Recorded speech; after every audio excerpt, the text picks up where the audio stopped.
Hello, সেদিন সুন্দর করে আমরা রেডি সেডি হয়ে ক্যানিং ট্রেনের চাপ খেতে খেতে চলে গেলাম ঘুরতে। শুধু ক্যামেরাটা অন করার দেরি আছে, এদের ঢঙের গাইজ একদম। যাই হোক, তারপরে এই যে সুন্দর করে মেট্রোতে উঠে পড়লাম। তারপরে আবার কি, এই মামনি আবার নিজের দোষেই জায়গা পায়নি, তো দাঁড়িয়েছিল। তো রোদের মধ্যে তেতে আমরা চলে আসলাম ভিক্টোরিয়ার সামনে। সেখানে এরা একটু হাই করে দিচ্ছিল। গাইজ, ভিক্টোরিয়া গেছি, ভিডিও তো করতেই হইবে। তারপরে আর কি, টিকিটটা কেটে ওদের সামনে একটুখানি গেলাম, তো দেখলাম ওরা ওদের টিকিট গুলো বের করে একদম ঢং করা শুরু করে দিচ্ছে। গাইস, সব ঢঙই একদম। তারপরে আমি আজকে আবার চুড়িদার পরেছিলাম, সেটাও তোমাদের সাথে একটুখানি শেয়ার করে দিলাম। আমায় কেমন লাগছে প্লিজ কমেন্ট করে জানিও। তো তারপরে এই যে আমরা ভিক্টোরিয়ার মধ্যে চলে আসলাম, আর গাইস সেদিন অনেকই লোক কম ছিল।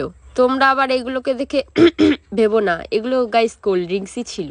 এরা যে ক্যামেরার সামনে গাইজ আর কত হাই করবে আমি বুঝতে পারলাম না। তো যাই হোক, এই যে কালো কালো মুখগুলো নিয়ে আমরা বসে পড়েছি গিলতে। ফার্স্টেই খেয়ে নিয়েছিলাম ব্লু লেস, যেটা আমার অলওয়েজ ফেভারিট। এমন ভাবে কইতাছি জানো বিয়া বাড়ি খাইতে আইছি। কিসের জন্য গিয়েছিলাম সেটা তো বলাই হলো না, আগে ভিডিও দেখতে থাকো বুঝে যাবে। তো এই যে সেদিন আমার এই বন্ধুর বার্থডে ছিল, তো ওরই বার্থডে সেলিব্রেশন করতে আমরা গিয়েছিলাম ভিক্টোরিয়াতে। তো যাই হোক, এখানে ও কেকটা কেটে নিল। চাইলেই এখানে আমি অরিজিনাল ভয়েস গুলো দিতে পারতাম, কিন্তু যাই হোক, এরা তো একদম অসভ্য, চরম লেভেলের অসভ্য। তো আর দিলাম না মান সম্মান খাতিরে। বার্থডে বয় আবার আমার কেক খাওয়াইলো না, ওই জন্য মোর পাশের মানুষটার একটু মোর ওপর দয়া হইয়া হে আবার মোরে একটুখানি কেক খাওয়াই দিল। তো সত্যি কথা বলতে কেকটা এগলেস হওয়াতে কেকটা একদমই খেতে ভালো ছিল না। আর যেদিকেই তাকাবে সেদিকেই শুধু দেখতে পাবে ব্লগার। তো যাই হোক, এখানে আমিও একটুখানি ঢংটা করে ওর বার্থডে কেকটা আমি কেটে নিলাম। আর এখানে দেখতেই পাচ্ছ এরা আমাকে অনেক বাজে বাজে কথা বলছিল, যদিও ভয়েস গুলো আমি দিতে পারবো না।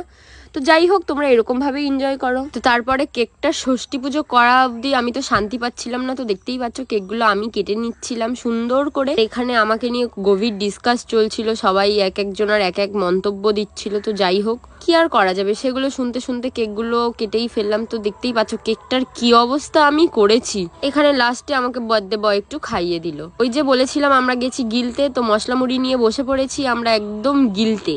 এই মামনি আবার যেখানে যাইবে সেই নেই ওর মেকআপের দরকার। এই যে ভিক্টোরিয়া যাইতে পারে না, এই নেও আবার মাথা আশ্রানো শুরু করে দিছে। তো গাইস, সবার অনেক কষ্ট হয়ে গেছিল, ওই জন্য সবাই লেটকে পেটকে বসে পড়েছে।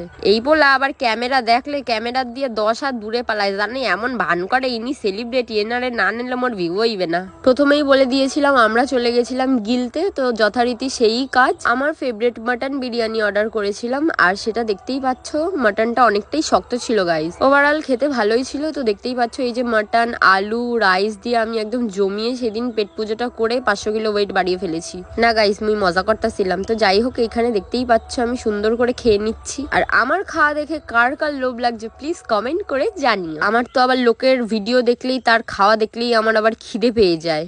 তো তারপরে এই যে খাওয়া দাওয়া কমপ্লিট, এই মামনি আবার